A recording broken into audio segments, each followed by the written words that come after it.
എന്നോടൊപ്പം വേദി പങ്കിടുന്ന വിശിഷ്ട വ്യക്തിത്വങ്ങൾ,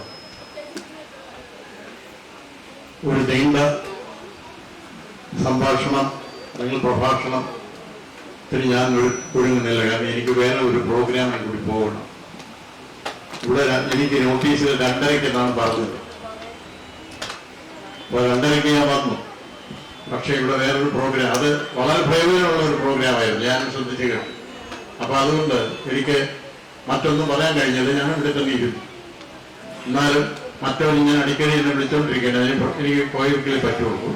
അതുകൊണ്ട് നമുക്കറിയാം, റെസിഡൻസ് അസോസിയേഷൻ ഇന്ന് നമ്മുടെ കേരളത്തിന്റെ മണ്ണിൽ ശ്രദ്ധ ആകർഷിച്ചുകൊണ്ടിരിക്കുന്ന ഒരു കാലഘട്ടമാണ്.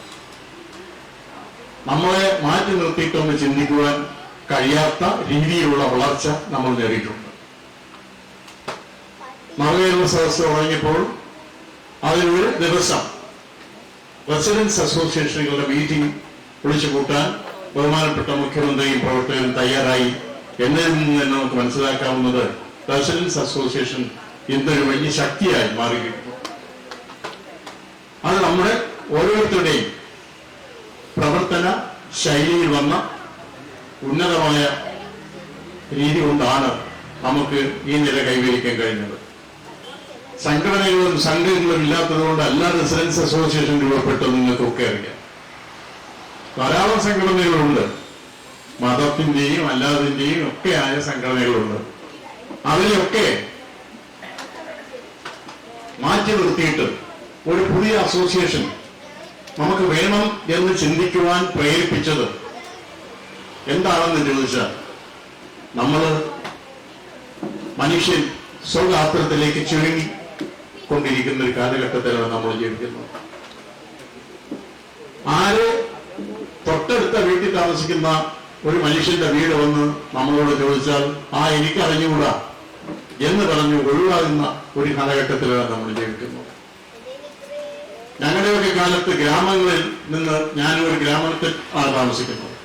നമുക്കറിയാം, നമ്മളവിടെ എന്റെ അവിടെ തീ ഇല്ലെങ്കിൽ ഞാൻ തൊട്ടപ്പുറത്ത് പോയി ചിരട്ടയിൽ കനര് വാങ്ങിയിട്ട് അതുകൊണ്ട് മൂന്നിപ്പെട്ടി തീയാക്കി തീ കത്തിക്കുന്ന ഒരു കാലഘട്ടം ഉണ്ടായിരുന്നു.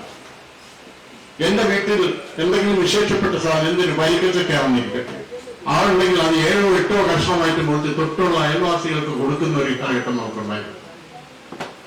ഇന്നെങ്ങനെയാണ് നമ്മുടെ ഫ്രിഡ്ജിനകത്തിരുന്ന് അഴുകി പൊളിച്ച് നമ്മൾ തെങ്ങിന്റെ മുട്ടിയെടുത്തെറിഞ്ഞാലും മറ്റുള്ളവർക്ക് കൊടുക്കുന്ന കാര്യത്തിൽ വലിയ പാടാണ്.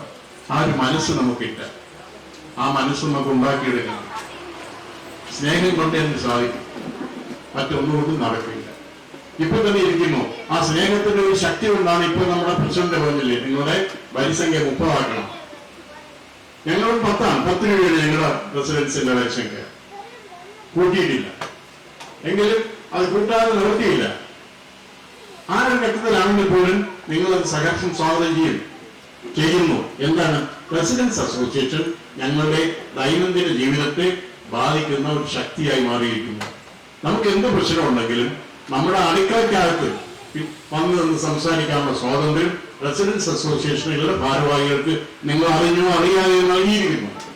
മറ്റാർക്കും കഴിയാത്തൊരു കാര്യമാണ്. അതിനാൽ റെസിഡൻസ് അസോസിയേഷൻ 15 വർഷം പൂർത്തിയാക്കി എന്നുള്ളത് അതീവ സന്തോഷത്തോടെ അതിന്റെ ഭാരവാഹികളെ മുൻ പ്രവർത്തിച്ചിരുന്ന ആളുകളെ ഞാൻ അഭിനന്ദിക്കുകയാണ്. അത് കേടുപാടില്ലാതെ, ഒരു രാഷ്ട്രീയമില്ലാതെ, എല്ലാവർക്കും രാഷ്ട്രീയമുണ്ട്, അതാണ് സ്വകാര്യതയാണ്.